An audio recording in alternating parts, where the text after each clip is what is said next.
এই তো কয়েকদিন আগে বাউল ফাউল, এই বাউল নামে এক শিল্পী আল্লাহর নামে কটূক্তি করেছে, রাসূলের বিরুদ্ধে কটূক্তি করেছে। বলেন তো তার বিচার বাংলার জমিনে হয়েছে কিনা? পুলিশের লাগে নাই, জনসমক্ষে হুঁশিয়ার কিল আর জুতা দিয়া পিটাইতে পিটাইতে তাকে রাস্তা থেকে বের করে দিয়েছে। এজন্য সাবধান হয়ে যান, সাবধান হয়ে যান। ইসলামের বিরুদ্ধে, আলেমের বিরুদ্ধে, কোরআনের বিরুদ্ধে কথা বলার দুঃসাহস করবেন, মুসলমান বসে থাকবে না।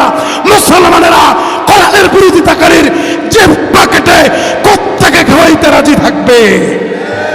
কথা বলেন ঠিক কিনা?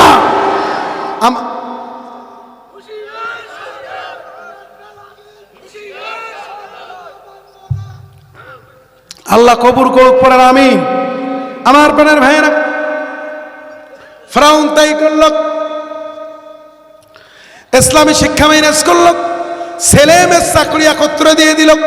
যারা অবৈধ সন্তান হলো প্রশাসনের চাকরির মধ্যে নিযুক্ত করে দিল, নিয়োগ দিয়ে দিল। ফিরআউন নিজেকে খোদা হিসেবে দাবি করল, আল্লাহ মন খারাপ করলেন। আল্লাহ রাব্বুল আলামিন মূসা পয়গম্বরকে পাঠাইলেন। সংক্ষিপ্ত করে বলতেছি, এখনো অনেক আলোচনা। আমার প্রাণের ভাইরা, ফিরআউন নিজেকে খোদা দাবি করলো। শেষে যখন মূসা পয়গম্বরকে আল্লাহ পাঠাইলেন, মূসা পয়গম্বরকে যখন পাঠাইলেন, মূসা পয়গম্বরকে ধ্বংস করার জন্য ফিরআউন অনেক পায়তারা করলো। ফিরআউনকে তারাই দিল। ফিরআউনও দৌড়ায়, মূসা পয়গম্বরও দৌড়ায়। ফিরআউনও মূসা পয়গম্বরের পিছনে পিছনে দৌড়ায়। নীল নদের মধ্যে গেল। ফিরআউন মূসা পয়গম্বরকে আল্লাহ বললেন, মূসা রে, তোমার হাতের লাঠিটা দিয়ে একটা তুমি আঘাত করো পানির মধ্যে, তোমার জন্য আমি আল্লাহ রাস্তা বের করে দেব। মূসা পয়গম্বর পানির মধ্যে আঘাত করার সাথে সাথে রাস্তা হয়ে গেল। মূসা আলাইহিস সালাম পার হয়ে গেলেন। ফিরআউন চলে আসলো। এ উঠতেছে কেন? এরা আলোচনা শেষ করব? হ্যাঁ, আলোচনা শেষ করব কি?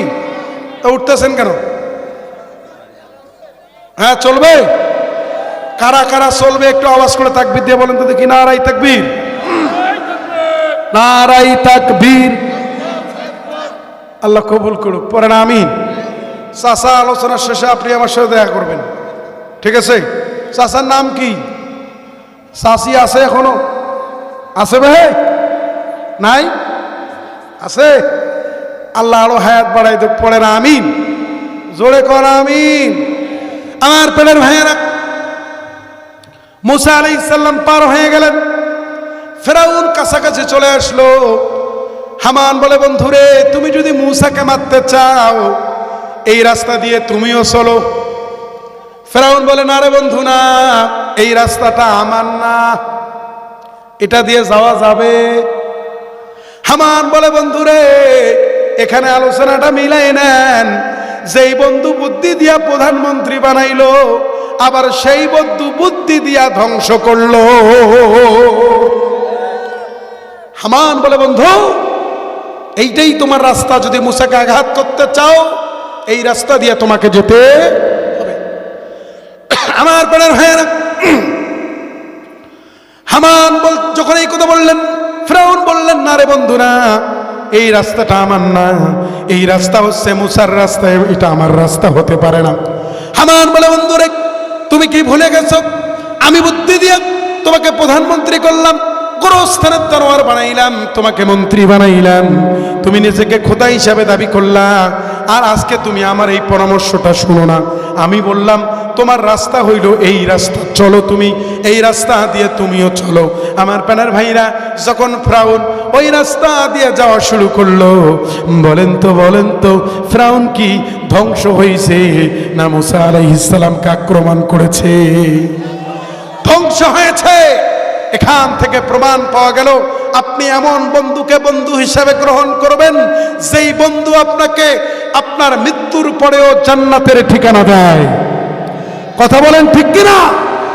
এমন বন্ধুর সাথে বন্ধুত্ব করা যাবে না যে বন্ধু আপনাকে জাহান্নামে নিয়ে যায়। এমন বন্ধুর সাথে বন্ধুত্ব করা যাবে না যেই বন্ধু আপনাকে নামাজ থেকে বেখেয়াল করে। বলেন আমরা সবাই বলেন ইয়া আল্লাহ। সবাই একটু হাতগুলো তোলেন, বলেন ইয়া আল্লাহ, আল্লাহ। আমরা নামাজি ব্যক্তির সাথে বন্ধুত্ব করব, ইমানদার ব্যক্তির সাথে বন্ধুত্ব করব, আল্লাহর সাথে বন্ধুত্ব করব, রাসূলের সাথে বন্ধুত্ব করব। বলেন আমিন।